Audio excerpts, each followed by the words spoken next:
마태복음 6장 19절로 24절입니다.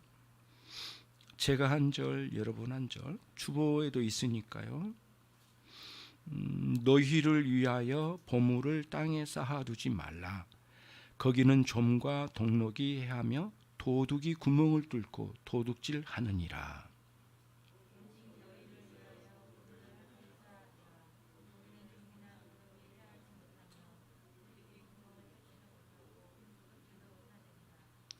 내 보물이 있는 그곳에는 내 마음도 있느니라.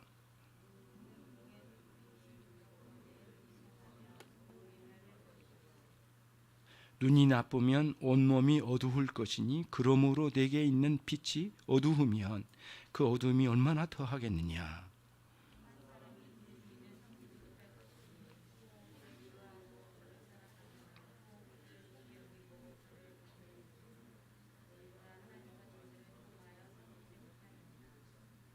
아멘.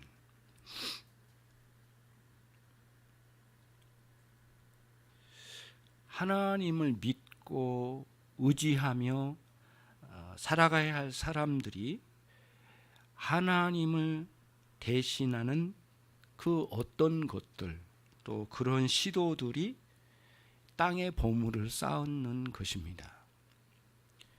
그러니까 그것이 무엇이든 하나님을 대신하려고 하는 모든 시도와 그 대상들을 향하는 것, 이것이 땅에 보물을 쌓는 겁니다.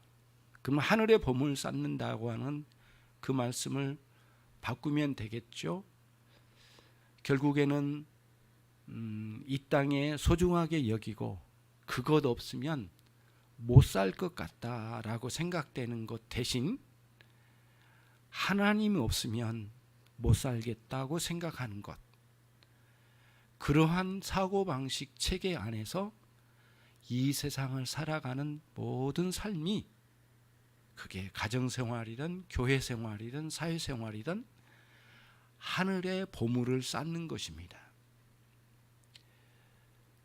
그러니까 우리가 문자적으로 그냥 읽어대면, 이해를 하려고 하면 굉장히 위험성이 잘못 오해되고 위험하게 해석할 가능성이 많겠죠. 여러분의 생각과 사랑함과 섬기는 것, 그때의 하나님을 대신하려고 하는 모든 것이 결국에는 저와 여러분의 마음을 빼앗는 것이고, 마음을 빼앗기면 그것의 종로로 하게 되는 것이죠. 그런 일들이 수도 없이 많이 일어나는 것이에요. 그래서 하나님을 어떻게 대하느냐, 또 하나님을 어떻게 섬기는 마음가짐을 가지고 있는가, 이거에 대한 경고의 말씀을 주님께서 주셨어요. 그거를 은유적으로 표현하셔서 보물을 땅에 쌓는다고 하는 그 은유법을 사용하셔서 우리에게 말씀해 주신 거예요. 그렇죠? 그러면 그런 내용들을 19절에서 20절의 말씀을 명령의 형태로 말씀을 하셨어요. 그리고 그 명령 뒤에는 설명도 해주셨어요. 왜냐하면 이 땅에 보물을 쌓으면 거기는 여러 가지 좀도 있고, 다시 옷을 갉아먹는, 잘 보이지 않는 좀, 옷을 갉아먹는, 그 다음에 녹슬던, 동을 녹슬게 하는 동록, 심지어는 집에 벽을 뚫고 침투하는 도둑이 있다고 말씀하셔서 이 땅에서 그렇게 애지중지했던 것이 쉽게 사라지고 영원하지 않고, 그렇게 애지중지하는 만큼 우리 마음에는 아쉬움이 많이 남고, 우리 마음의 영혼에는 채워지지 않는, 오히려 더 많은 욕망을 불러일으키는 그런 형태로 우리가 흘러가게 된다라고 하는 거예요. 그래서 땅에 보물을 쌓는 것에 문제성을 가지고 경고하신 거예요. 하늘의 보물을 쌓으라 라고 말씀하시면서 그 일은 하나님께 놀랍도록 그렇게 할 때 하나님을 내 인생의 중심에 나를 다스려 주시고, 내 영혼의 응시의 대상이 되시고, 또 영혼이 우리 꿈의 대상이 되신 그 여호와 하나님이 유일하게 존재하신다고 하는 것을 믿고 또 그분을 신뢰하는 그런 자세로 갈 때에는 하늘에 보물을 쌓는 것이다 라고 주님께서 은유적으로 말씀을 하신 거예요. 그러면 이제 저와 여러분이 성경의 천만을 읽어보면 여호와를 찬양하라, 여호와를 경외하라, 그분을 의지하라, 그분께 감사하라, 그분께 경배하라, 이런 말씀들이 쭉 나옵니다. 저는 이번 주간에 가장 은혜롭게 저의 마음에 영혼에 와닿는 말씀의 깨달음이 있었습니다. 존 파이퍼의 새로 나온 책이더만요. 이렇게 두꺼운 건데 거기에 섭리라는 책이 번역이 돼가지고 이거를 몇 달 전에 사놨는데 앞뒤만 보다가 손을 못 댔어요. 그래서 이번 주에는 아예 목양실에 갖다 놓고 계속 읽어놨는데 거기에 아주 저의 마음을 이렇게 사로잡는 말씀이 있어요. 이 말씀과 연관이 있는데요. 이런 거예요. 사람들은 하나님께서 당신 자신에게만 감사하고 당신 자신에게만 경배하고 당신 자신만을 찬양하라고 하신대요. 거의 이기적이지 않으신가? 이런 의문이 든다는 거예요. 사람들 마음에. 매우 이기적이시다. 하나님 당신 자신이 다 영광 차지하고 모든 감사는 당신 물론 주셨긴 하지만은 왜 그렇게 하실까? 우리 하나님은 좀 폭이 넓고 그렇게 안 해도 다 품으실 텐데 왜 그렇게 찬양하라, 경배하라, 감사하라 막 이렇게 하실까? 라고 의문점을 갖는다는 거예요. 사람들 마음속에. 그런데 우리가 뭔가 오해해서 그런 의문점이 생긴다는 거예요. 어떤 오해냐? 만약에 하나님께서 우리의 찬양을 받지 않으시면 영광 되심이 축소되거나 약화된다라고 생각하면 그렇게 오해할 수 있다는 거예요. 그렇게 오해된다는 거예요. 그러니까 저와 여러분, 아니 70억의 수많은 사람들이 하나님께 동시에 찬양을 한들 그게 그 자체가 하나님의 영광이 모자라서 뭔가 부족해서 그렇게 칭찬받으셔야만 하는 부족함이, 아쉬움이 하나님께 있기 때문이 그런 게 아니라는 거예요. 하나님은 자충족적인 존재이셔요. 모든 부분에 완전하셔요. 만물이 없어도 되고 있어도 즐거워하시고 없어도 충분하신 분이셔요. 그러니까 오고 가는 모든 성도들이 하나님께 찬양을 드리지 않아도 하나님은 영광스러우신 분이에요. 왜? 스스로 충족되신 분이시니까. 완전하신 분이시니까. 그렇지만 하나님 만약에 뭔가 부족해서 너희들이 그렇게 해줘야만 내게 채워진다 라고 생각되면 이기적이신 분이라고 말할 수 있다는 것이죠. 그런 하나님은 그런 분이 아니시라는 거예요.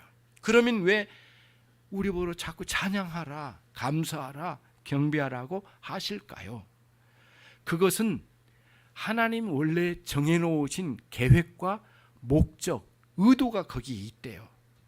그렇게 할 때만 피조물이 피조물답고 하나님의 피조물에 피조물답고 하나님이 만물의 영장으로 이 땅에 창조하신 하나님의 형상으로 창조하신 인간이 인간다워지기 때문이라는 거예요. 그렇게 하나님께 찬양할 때만, 그때만이 진정으로 인간이 행복해진 때래요. 그때만이 진정으로 영혼의 유익을 누리게 된대요. 그러니까 하나님 은혜를 주신 목적은 우리로 하여금 하나님께 영광을 돌려드리는 건데, 다시 돌아가는 건데, 그 돌아가게 하는 과정 속에 우리에게는 어떤 결과? 저와 여러분의 영혼의 행복, 감사, 충만함, 이게 채워진대요. 그래서 찬양하라, 경배하라, 감사하라고 하는 명령은 사실은 어떤 면에서는 우리를 지극히 아껴주시고 사랑해 주셨기 때문에 그렇게 하신다는 거예요. 그러니까 이러한 하나님의 은혜의 순환적인 면이죠. 하나님 내려주시고 우리는 그걸 누리고 다시 올려드리고 영광으로, 이 순환적인 부분이 꼭 있어야 된다는, 그때 우리의 영혼이 크게 유익을 얻는다는 거예요. 각 가정에 상수도와 하수도가 있듯이 만약에 상수도만 있고 하수도 없으면 엉망진창이 될 거예요. 말도 되지 않는 거예요. 상상할 수 없는 일이 일어나게 될 거예요. 하수도 막히면 일단 모든 걸 중지하고 그거부터 뚫어야 되잖아요. 딱 그런 원리거든요. 하나님께 돌려드려야 돼요. 반드시. 그래서 우리들이 정말 하나님 안에서 복되고 건강하고 올바른 그런 식으로 살아가게 되는 것이죠. 자, 이런 원리 안에 살아가는 삶 전체가 하늘의 보물을 쌓는 삶이에요. 그리고 그렇게 살아갈 때 우리의 영혼이 해를 입지 않고 그렇게 찬양하고 경배하며 살아갈 때에 진정한 행복을 누리고, 그렇게 살아갈 때 수많은 죄의 공격에 대해 싸워 이길 수가 있는 것이거든요. 만약에 그렇지 않으면 결국에는 땅의 보물을 쌓는 꼴이 돼버리기 때문에 우리의 영혼의 은혜의 요소에 젖먹듯이 우리의 마음이 실망하고 낙심하고 무너지고 좌절하고 너무너무 괴로운 가운데로 떨어지거든. 그래서 헤어나오기가 쉽지 않고, 그러나 어려움이 오더라도 그러한 하늘의 보물을 쌓는 원리로 살아가게 되면 그것이 무엇인지를 분별할 줄 알고 그걸 대처할 수 있는 힘도 있고 용기도 생기고, 실제로 그렇게 할 때 하나님의 큰 도우심이 느껴지고 경험되고 감사하는 놀라운 역사가 있다란 거예요. 그래서 하늘의 보물을 쌓는 원리를 잘 여러분들이 놓치지 마시고요. 문자적으로 보면 헌금 많이 하라고 하는 거구나, 이런 식으로 접근될 수도 있잖아요. 근데 그건 너무너무 주님의 의도를 왜곡시킨 거예요. 그건 말이 안 되는 거예요. 그래서 오늘부터 여러분이 정말 깊은 찬양으로 그렇게 나가시고 감사하시고, 실제로 찬양도 많이 듣고요. 저도 이 성경을 연구하고 이제 설교도 준비하고 다양한 것을 하거든요, 여기서. 그러면은 뭐냐면은 그때 그냥 성경만 읽고 그냥 신학서적만 읽고 경건서적만 읽으면 좋으냐? 그렇지 않아요. 어느 날은 머리는 뭐랄까 상큼해졌는데 마음은 둔해져 있는 상태가 느껴져요. 그럴 때는 바로 얼마나 좋습니까? 요즘 은혜로운 찬양 이 핸드폰에다가 저장해 놨다가 딱 틀면 그렇게 기쁠 수가 없어요. 특히 성경이 있다 은혜가 되면 찬양 한 곡 들어봐요. 전혀 새로운 찬양으로 들려요. 예전에 듣던 찬양인데요. 그건 은혜의 역사에 내면에 있기 때문에 가능한 일이거든요. 하늘의 보물을 쌓는 원리를 여러분들이 놓치지 말고 잘 그렇게 감당하시는 그런 삶이 돼야 되겠습니다. 오해하지 마세요. 하나님께서 우리에게 주신 것들이 잘못됐거나 악하기 때문에 그런 건 아니에요. 무슨 뜻이냐면은 여러분이 소중히 여기는 돈, 여러분이 소중히 여기는 직장, 여러분이 소중히 여기는 가족들, 여러분이 소중히 여기는 명예, 이 자체가 잘못된 건 아니에요. 하나님은 모든 것을 선하게 창조하셨어요. 그래서 디모데전서 4장 4절에 같이 보시면 외우기도 쉬워요. 디모데전서 4장 4절인데 거기 가보시면은 하나님이 모든 것을 선하게 창조하셨음에 그거를 감사함으로 너희들이 받아들이고 선용하면 너희들에게 유익이 된다는 거예요. 그렇게 써져 있어요. 그러면서 그러면 되면은 어떻게 해야 될까? 어떤 방식으로 할 수 있나? 말씀과 기도로 거룩해져 간대요. 돈을 쓰는데 거룩해져 간대요. 돈을 모아가는데 거룩해져 간대요. 재산 축적을 하는데 거룩해져 간대요. 어떤 방식으로? 말씀과 기도로. 말씀은 이게 뭔지, 이 원리가 뭔지, 왜 이걸 주셨는지, 그런 거에 대한 분석력을 강하게 줘요. 진리의 능력이죠. 하나님의 말씀과 기도로 거룩해져 간다고 했는데요. 그 자체가 거룩해진다는 게 아니라 그건 그전이나 이후나 항상 선한 건데 사용하는 내가 거룩해져 간다는 뜻이에요. 그래서 그거를 거룩하게 사용할 수 있게 된다는 거예요. 무엇과 무엇으로? 말씀과 기도로. 그러니까 말씀은 그런 식으로 잘 분별하여 적용할 수 있기 때문에 말씀으로 살아갈 때에 그걸 선용할 수 있다는 거예요. 또 기도는 뭐예요? 기도는 기본적으로 내가 부족하다. 이것은 내가 만들어낸 거 아니다. 나 수억을 벌었는데 이건 내가 만든 게 아니야. 내가 벌어놓은 게 아니야. 사실 나의 노력이지만 그 노력의 이면에 하나님의 역사하심이, 그리고 하나님께서 이 노력을 사용하셔서 내게 주신 거야.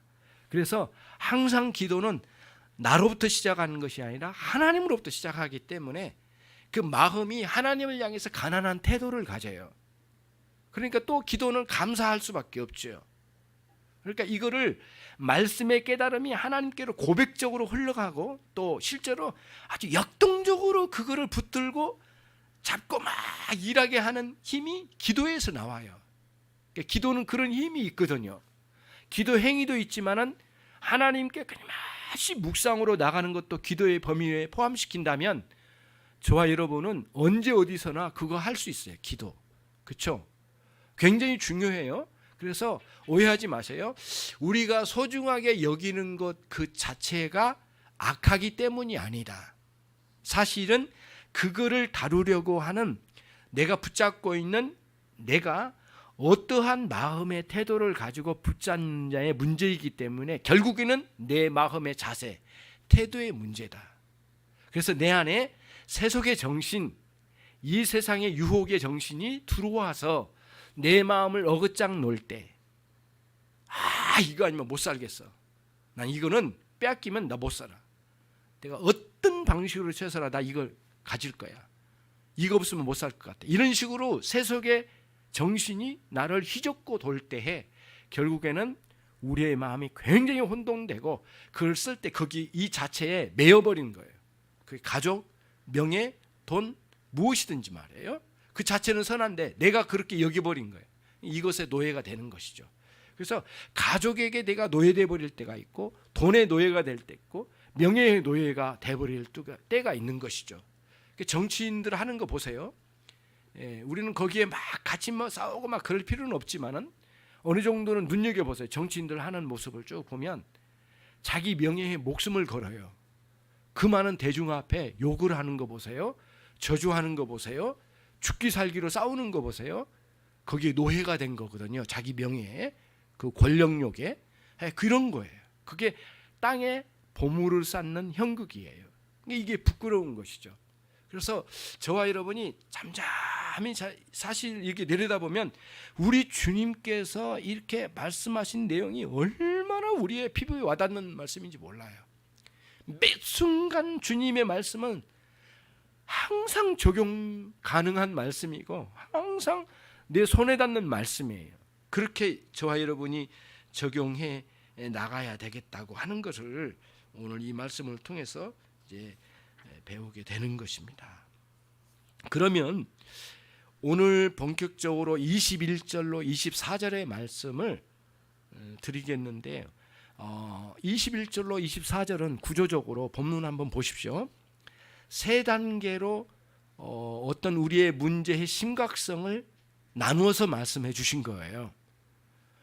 반대로 세 단계로 하나님을 어떻게 섬겨가야 할지를 말씀해 주신 거예요. 뒤집어 보면. 그러나 이 본문은 경고성으로 주신 거니까 세속의 정신이 우리를 어떻게 무너뜨리는가 세 단계로 말씀해 주신 거예요. 21절 보시면 내 보물이 있는 그곳에 내 마음도 있느니라. 이것은 마음의 문제를 다루었고요. 22절에 보시면 내 눈은 몸의 등불이니 그러므로 내 눈이 성하면, 눈이 이제 정상적이면 온몸이 밝을 것이 아니겠느냐. 23절에 만약에 눈이 나쁘면 흐릿해져 버리면 온몸이 어두울 것이니 그러므로 내게 있는 빛이 어두우면 그 어둠이 얼마나 심각하겠느냐. 그 눈이에요. 눈으로 비유를 하셨는데요. 사실은 지성입니다. 그래서 눈이라는 부분을 지성이라고 아예 써도 돼요. 너의 지성이 우둔해져 버리면 어찌 하겠느냐. 어떻게 우둔해져요? 세속의 정신이 들어와가지고 그게 점령되면 물질에 대한 욕망에 사로잡혀 버리면 지성도 무너지는 거거든요. 권력욕에 사로잡히면은요, 그렇게 영리한 사람이 정말 말도 되지 않게 무식한 표현을 써버리고 행동으로 옮겨버리잖아요. 지성이 무너지기 때문에 그래요. 그러니까 눈은 지성이에요. 그 다음에 세 번째 24절에 가보면 한 사람이 두 주인을 섬기지 못할 것이니, 섬긴다고 하는 용어 자체는 행동의 영역으로 옮겨간 거예요. 다시 말하면 마음과 지성과 그 다음 행동의 영역, 의지예요. 의지의 영역이에요. 의지의 영역으로 넘어가는 거예요. 그래서 그러니까 뭐예요? 마음, 다르면 하트로 번역이, 영어 성경은 번역이 돼 있는데요.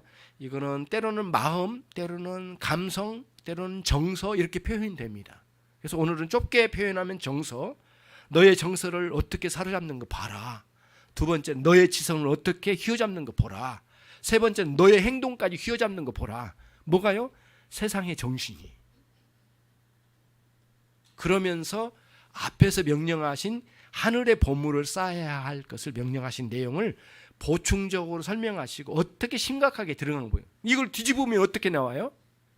예, 이 성경 참 재미나게 읽을 수 있어요. 이걸 딱 뒤집으면 네가 네 마음을 다해서 여호와 하나님을 사랑해야 되지 않겠느냐. 또 두 번째, 너의 지성이 전체적으로 하나님을 향하여 알아가는 지성이 풍성해질수록 너는 아름다운 삶을 살 수 있지 않겠느냐. 세 번째, 너의 의지가 하나님을 향해 가고 있느냐, 하나님을 향해 순종하는 데가 있냐, 하나님을 섬기는데 어떤 열심이 있느냐. 이렇게 반문하신 것하고 똑같아요. 예, 오늘 설교가 끝났습니다. 사실은 여기까지 하면 끝이에요. 예, 이거를 조금 더 설명을 좀 부가해서 하나하나 살펴보는 시간을 갖도록 할게요.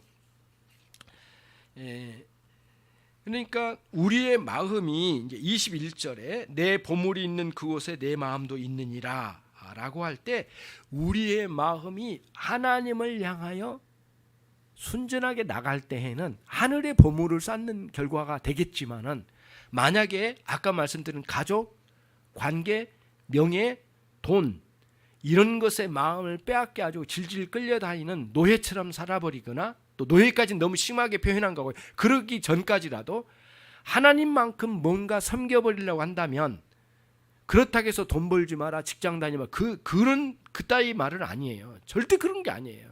그거는 굉장한 잘못된 가르침이에요.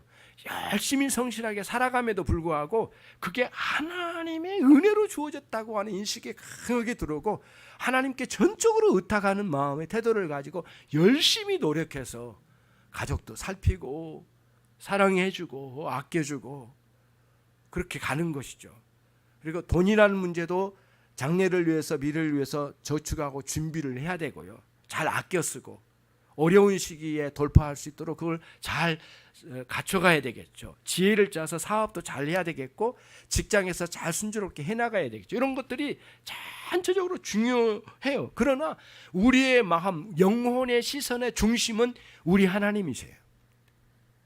그럴 때 그 돈 버는 일도 하늘의 보물을 쌓는 거고, 여러분의 가족을 섬기는 것도 하늘의 보물을 쌓는 거고, 여러분의 명예를 간수하는 것도 하늘의 보물을 쌓는 것이 되는 거예요. 그 자체가. 그렇게 이해를 하시면 되는 거죠. 그러니까 세상의 정신이 얼마나 우리 마음의 지배력을 가지려고 침투하느냐를 보여주신 거예요. 네 보물이 있는 곳에 내 마음도 있느니라. 그걸 하나님께로 나갈 때는 정말 은혜로운 거지만, 그게 세속적으로 흘러갈 때는 정말 안 좋은 방향으로 가게 되는 거예요. 여러분, 사람들을 한번 오랜만에 만난 사람들 보면은 어떻게 변했는지 모르죠. 뭐 머리가 하얘졌거나 얼굴이 좀 부었거나 뭐 이런 게 있겠지만은, 그거 말고 그 사람의 마음가짐, 정신이 어떤 상태인가 한번 살펴보세요. 오랜만에 만났는데. 특히 동창 모임에 가면 많이 변해 있죠. 그 어릴 때 그 친구를 상상하고 갔는데 엄청나게 아저씨가 돼가지고 아줌마가 돼가지고 말이죠. 내가 어렸을 때 봤던 우리 엄마보다 더 늙어 있고 막 이런 식으로 생각이 들죠. 많은 변화가 있죠. 근데 문제는 뭐냐면은 그 어릴 때 그 순수한 마음을 지킨 사람도 있는데 어떤 사람은 굉장히 마음이 세속적이 가지고 도대체가 이렇게 이야기가 잘 안 되는 분이 있을 수 있어요. 특히 신앙생활 하신 분들은 그 순수함이 상당히 보존해. 완전하진 않지만 상당히 보존되어 있어요. 알고 보면은 꼭 신앙생활 잘하고 있는 친구예요. 그런 걸 보잖아요. 사람들은 많이 변해요. 가면서. 그래서 극단적으로는 아주 극단적인 그 자율주의, 향락주의 막 이런 것에 막 찌들어 있는 많은 변화가 있어요. 세상에서 성공했다는 사람, 돈 좀 모았다고 하는 사람들 매우 이기적이고 자기중심적으로 변하는 거죠. 이런 변화는 도덕적인 가치관도 변해요. 인생관도 변하는 거거든요. 그 세속의 정신에 의해서 변질된 거예요. 이런 변질들이 있는 거예요. 이게 과격하면 도덕적 가치관도 변하고 심지어는 종교관도 변해요. 신앙관도 변질이 돼요. 이게 올바르게 성장하고 성숙하는 변화가 나면 좋겠는데 아니에요. 이게 세속의 정신으로 변질된 사람이 그렇게 있단 말이에요. 이렇게 스스로 완고해지고 교만해진 것을 우리가 보는 것이죠. 그래서 요한 사도가 경고했어요. 요한일서 2장 16절에요. 제가 읽어드릴게요. 요한일서 2장 16절. 이는 세상에 있는 모든 것이 육신의 정욕, 안목의 정욕, 이생의 자랑이니 다 아버지께로부터 온 게 아니다. 세상으로부터 왔다. 그런 거죠. 우리 내면에 역사한 거지만 육신의 정욕, 부패한 옛 본성의 근거를 둔 거죠. 안목의 정욕, 그렇죠? 뭔가 보는 가치관의 문제예요. 가치관이 변절됐어요. 안목이라고 하는 멀리 보는 거잖아요. 이렇게 멀리 보는, 꿰뚫어 보는 건데 가치관이 정욕적으로 변질돼 버린 거예요. 그런 거죠. 이생의 자랑, 자랑할 게 없는 거죠. 우리는 하나님이 너무 자랑스러운데, 주님이 자랑스러운데 세상이 자랑스러운 거죠. 이렇게 가는 거죠. 세속의 세력이 신자의 마음에 침투하여 이런 식으로 변질시킬 수가 있다란 거예요. 그거를 이렇게 말씀해 주신 거예요. 그리고 예수님께서 그 마태복음 11장에 이런 말씀을 해주셨어요. 오늘날 기도 형태로 말씀하신 건데요. 11장 25절 이하의 말씀인데 이런 말씀을 써요. 천지의 주제이신 아버지, 내가 그동안에 이 제자들에게와 사람들에게 복음을 전했는데요. 이제 이걸 풀어서 말씀드리는 게 복음을 전했는데요. 스스로 지혜롭다고 생각하고 스스로 슬기롭다고 생각하는 이들에게는 그거를 못 알아듣게 하셨군요. 그들에게는 보이지도 않게 하셨군요. 기적을 베풀고 놀라운 표적을 베풀어서 하나님의 역사인 것을 보여주셨지만 또는 복음 진리를 하나님의 사랑을 딱 전했는데 알아듣지 못하더라는 거예요. 스스로 지혜롭고 잘난 체하며 슬기롭다고 생각한 사람들에게는 하나님이 딱 차단하시더니 어린 아이에게는 이걸 들려주셨습니다. 이건 정말 감사할 일입니다. 이건 아버지의 뜻입니다. 그게 마태복음 11장 25절에 말씀해 주신 내용이에요. 그러니까 세속의 정신이 사로잡힌 사람에게는 복음이 안 들려진다는 거예요. 아무리 열심히 전해도 들려지질 않는다는 거예요. 여러분 잘 생각해 보세요. 성경을 어느 날 읽었는데 그날은 정말 안 읽혀지는 거예요. 왜 그런지 모르겠어요. 안 읽게 막 읽으려고 노력을 했는데 그럴 때는 막 억지로 읽으려고 하지 말고요. 성경을 덮어놓고 좀 자기를 돌아볼 필요가 있어요. 세속의 정신에 굉장히 공격을 받고 있는 상태거든요. 틀림이 없어요. 아니면 지금은 아닐지라도 이미 뭔가 마음이 흔들어 놓는 뭐가 있는 거예요. 상태가. 그거를 정리를 해야 돼요. 그걸 부끄러운 줄 알고 회개하는 거예요. 그러고 나서 마음이 잘 좀 정돈된 상태에서 정말 성경을 읽고 싶은 마음을 불러일으키면서 가는 거예요. 성경 읽으면 놀랍게 깨닫는 거예요. 그래서 그 이전과 이후가 너무 달라요. 같은 성경을 같은 눈으로 보는데 말이죠. 놀라운 변화가 있는 거예요. 이게 세속의 정신에 어떤 영향을 받고 있는가를 보여주는 한 가지 형태예요. 그래서 그렇게 우리들이 이제 살펴가는 것이죠. 이 모든 것이 요한복음 3장 19절에 주님 말씀하시기를 너희가 그 행함이 악함이고 너희들이 악한 행함을 가졌기 때문에 빛보다는 어둠을 사랑한 결과다. 주님이 그렇게 말씀하신 거예요. 자, 첫 번째 단락 21절 가지고는 뭘 말씀드렸어요? 세속의 정신이 우리의 마음에 침투하여 역사하게 되면, 사로잡으면 우리를 어디로 끌고 가요? 땅에 재물을 쌓는 데로 끌고 가버리더라. 그때 거기에 우리의 영혼은 핍절해지고 정말 불행한 길들을 걸어가는 안타까운 현상이 일어나더라. 그래서 우리는 하늘의 보물을 쌓는 곳으로 가는데 내 마음에 하나님의 은혜가 침투해서 역사하기를 소망하고 그렇게 나가는 원리로 가야 되겠어요. 두 번째 22절, 눈은 몸의 등불이니 그러므로 내 눈이 성하면 온몸이 밝을 것이다. 눈이 나쁘면 온몸이 어두울 것이니 그러므로 내게 있는 빛이 어두우면 그 어두움이 얼마나 심각하겠느냐, 이렇게 말씀하셔서 이 눈은 아까 말씀드린 대로 지성적인 부분을 말해요. 하나님을 아는 지식의 문제예요. 인간을 아는 지식의 문제예요. 자기가 대단하다고 생각하면, 심지어는 하나님 앞에까지 목을 곧게 세운다면 정말 자기를 모르는 사람이에요. 예. 마지막 임종의 순간에 한번 상상을 해봐요. 얼마나 연약한 존재냐고요. 아무도 손을 못 써. 예. 서울의 최고 가는 병원에 갔는데 의사도 이제는 안 된다고 말해. 어떻게 하겠느냐고요. 얼마나 연약한 존재인가요? 그렇게 자기를 알아야 되거든요. 하나님이 붙들어 주셔서 존재할 뿐이거든요. 그런 식의 자기를 굉장히 보는 거예요. 이게 인간을 아는 지식이에요. 겸손해져요. 그렇죠? 그래서 하나님을 아는 지식, 하나님이 어떤 분이신지를 바르게 아는 것과 내가 어떤 존재인지를 아는 거예요. 영어 성경에는 마인드라고 했거든요. 사고방식이에요. 그런 지식들이 잘 함축되면 사고방식, 마인드, 정신, 이런 것들이 올바르게 있는 거죠. 근데 이게 이 사고방식에 이런 정신에 세속의 정신이 들어와 버린다, 지성을 점령한다, 그러면 엉망이 되는 거예요. 어두워지는 거예요. 판단력이 흐려지는 거예요. 자기는 지혜롭게 잘한다고 했는데 하나님 판단하시기엔 너무너무 어리석은 판단을 하고 간 거예요. 예. 아까 말씀드렸지만 정치인들 보세요. 자기가 질 것 같으니까 악을 쓰고 싸우잖아요. 예, 공개적으로 전 국민에게 생중계하듯이 악을 쓰면서 막 싸워요. 예. 그리고 온갖 더러운 욕, 온갖 추한 것들을 다 들춰내면서 막 싸우잖아요. 사실은 하나님의 원리 안으로 들어오면, 하늘의 보물을 쌓는 사람의 원리로 들어오면은 지는 것이 이긴 거거든요.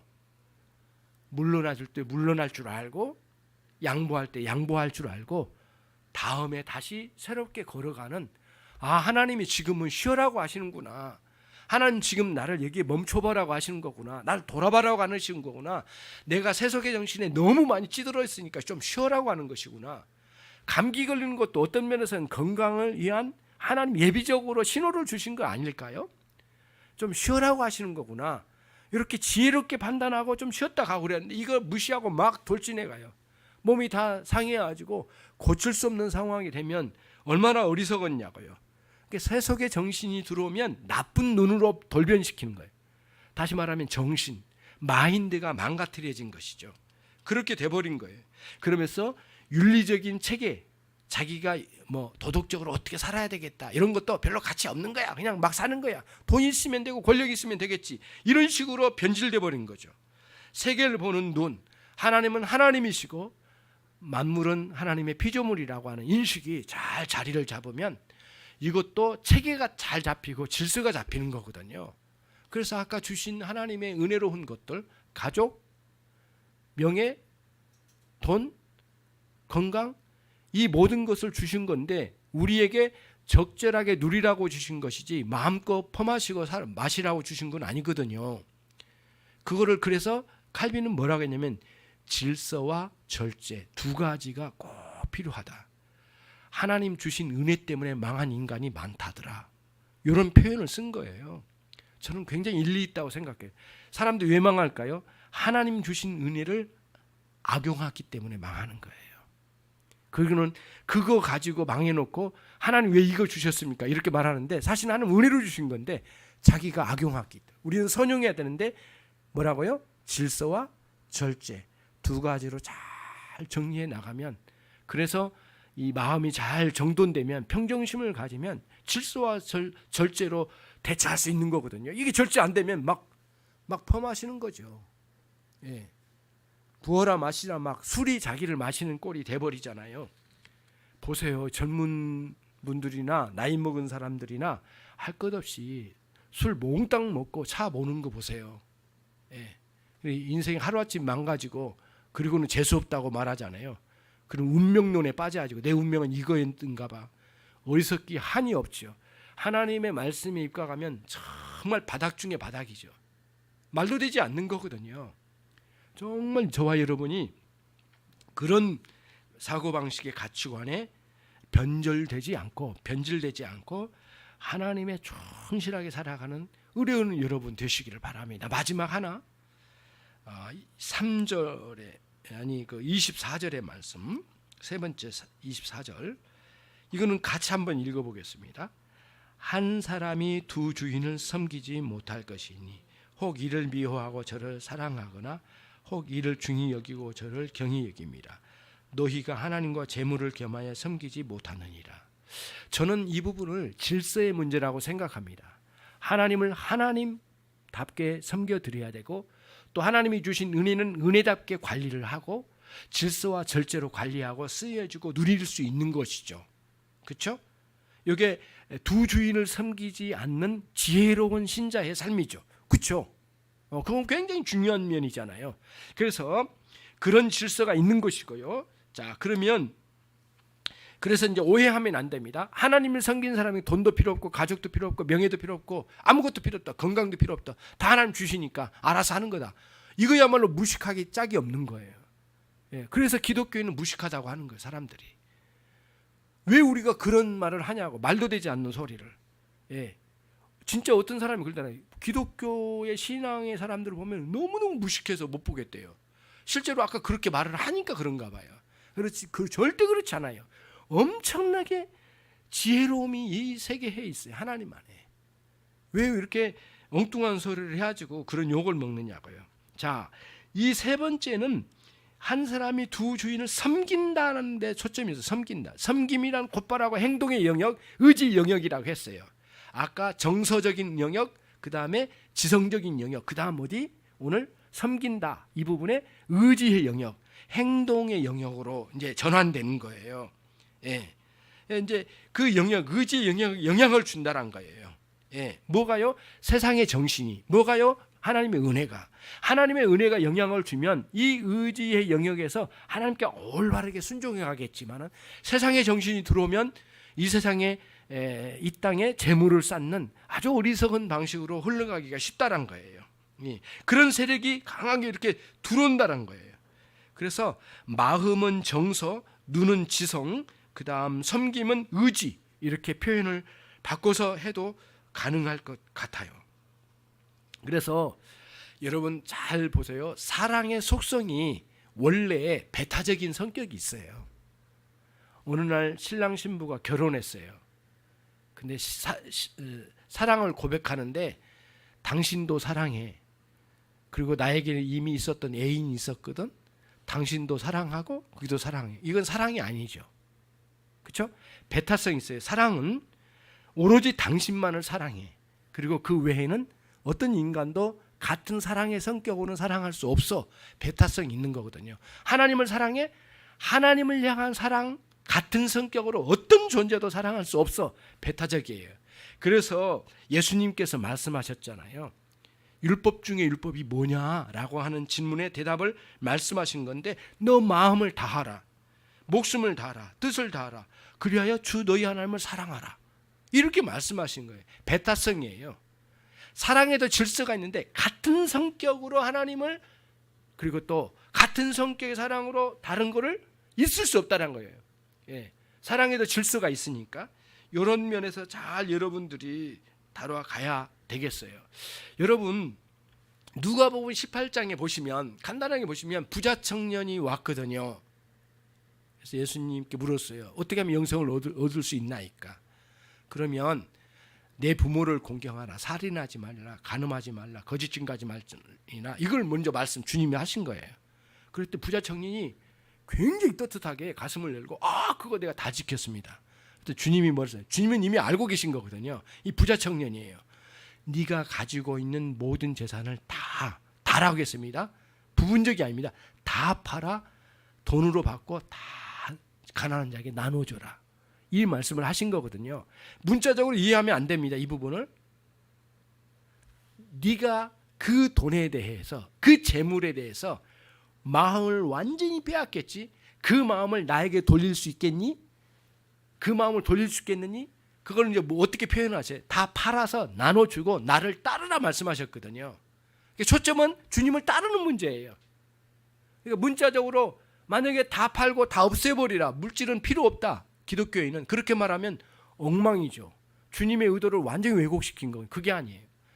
네가 재물에, 다시 말하면 오늘 본문의 맥락으로 보면 땅에 재물을 쌓는, 보물을 쌓는 것 같은 삶을 그만하라. 그리고 하늘의 보물을 쌓는 삶으로 돌아오라.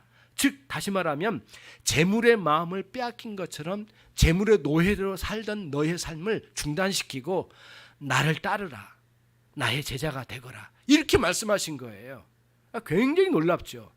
그래서 우리가 문자적으로 다 없애라는 뜻이 아니라는 거예요. 그 문맥 전체의 흐름은 그거예요. 거기에서 부분적이 아니에요. 다예요. 여러분 잘 한번 되새겨 보세요. 바로 앞에 모세가 나타났습니다. 왕이요, 우리 유대 나라의 백성을 다 데리고 가가지고 여호와 하나님을 우리 경배하려고 가겠습니다. 그 하나님만 경배하려고 가려고 합니다. 이렇게 말을 했거든요.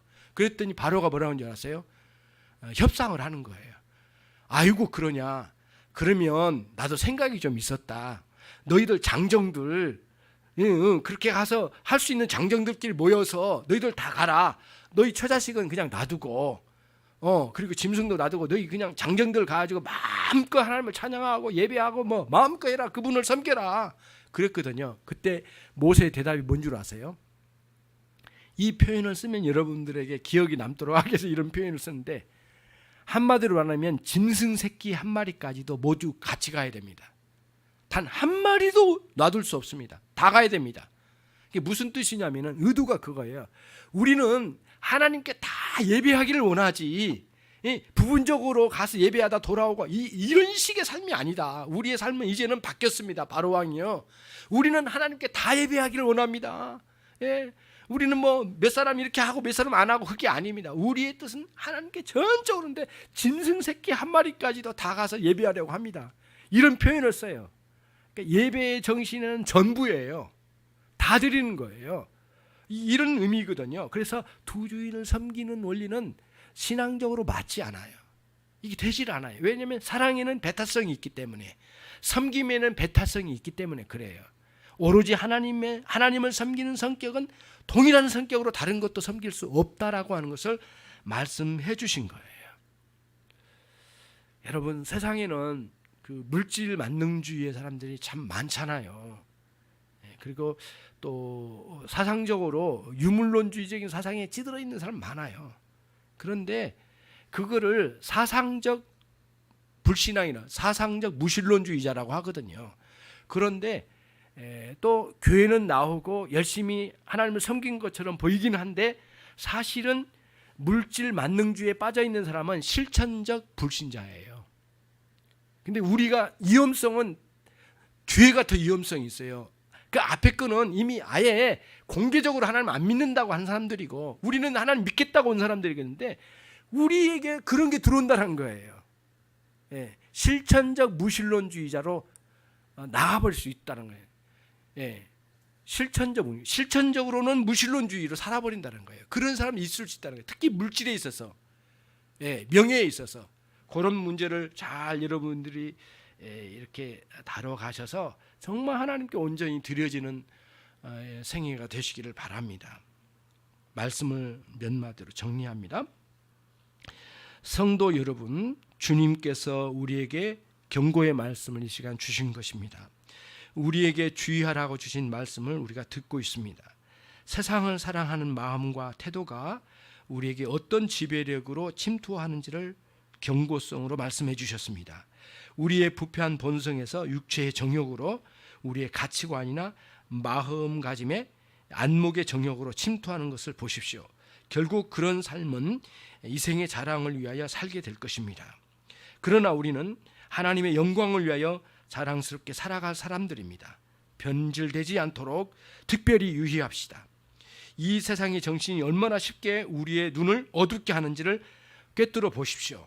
영적으로 어두우면 어두울수록 우리의 신앙생활은 더욱더 어리석은 삶으로 가게 될 것입니다. 여러분, 우리 모두가 영적 밝음으로 살아나기를 바랍니다. 이것은 하나님을 경외하는 신자들에게는 정말 상급과 같은 것입니다. 하나님을 사랑하되 마음을 다하여 그 하나님을 사랑하십시다. 기도하겠습니다. 이 시간 함께 하나님 감사합니다. 오늘 우리들에게 주신 말씀에 비추어서 기도하고자 원합니다. 하나님 도와주시고 인도해 주십시오. 하나님 은혜 주시지 아니하시면 한 발짝도 나갈 수 없는 참으로 연약한 존재들입니다. 주님의 은혜가 필요하오니 우리에게 부어주십시오. 같이 기도하겠습니다. 자비로우신 하나님 감사합니다. 이 한 시간에도 저희에게 은혜를 베풀어 주시고 새롭게 해주시기를 간절히 원합니다. 우리의 마음을 지배하려가는 그러한 아버지 세상의 이 정신이 얼마나 무섭게 도전에 들어온지를 살펴보게 해주셨습니다. 우리의 마음이 하나님 아버지의 은혜로 가득 채워주시기를 원합니다. 은혜의 역사가 있기를 원합니다. 하나님의 은혜가 우리의 마음에 침투되기를 간절히 소원합니다. 전능하신 하나님 아버지 함께해 주옵소서. 하나님의 나라가 우리 가운데 침투되기를 원합니다. 주의 성령이 말할 수 있는 은혜 우리 가운데 허락해 해주시기를 소원합니다. 이 땅에 하나님의 말씀과 기도로 살아가는 저희 모두가 될 수 있도록 하나님 아버지 도우시고 역사해 주시기를 간절히 원합니다. 아버지 하나님이여 감사합니다. 우리의 지성의 문제도 어떠한 문제가 있는지를 손아보게 해주시길 원합니다. 세속의 정신에 의하여 우리의 지성이 지배당하고 있지 않은지를 살펴주시옵소서. 하나님 아버지 주의 은혜와 주님의 은혜를 주의 은혜로 말미암아 하나님을 아는 지식으로 우리의 지성이 가득하기를 원합니다. 주 하나님 아버지 예수 그리스도를 아는 지식으로 말미암아 아버지 영생을 누리는 놀라운 역사가 우리 안에 있게 해 주시기를 소원합니다. 아버지 하나님 우리의 섬김의 자리에 오로지 여호와 하나님을 섬기는 그 정신이 뚜렷하게 해 주시고 오로지 하나님을 섬기는 하는 정신 안에서 흘러나온 정신으로 이 세상을 다스려가는 저희 모두가 될 수 있도록 하나님이 도와주시고 역사해 주시기를 원합니다. 각각의 심령들을 아버지 하나님의 어려서운 마음에서 아버지 회개에 이르게 해 주시고 돌이키게 해 주시고 그의 하나님을 섬기는 아름다운 정신으로 새로워지도록 역사해 주시기를 간절히 소원하옵나이다. 아버지 감사하고 예수 그리스도의 이름으로 기도 올려옵나이다. 주 예수 그리스도의 은혜와 하나님 아버지의 극진하신 그 사랑과 우리 성령님의 내주 교통하심이 오로지 하나님만을 섬기고자 하는 그리고 그런 각오와 소망을 가지고 돌아온 모든 종들 위해 지금으로부터 영원토록 함께 있을지어다. 아멘.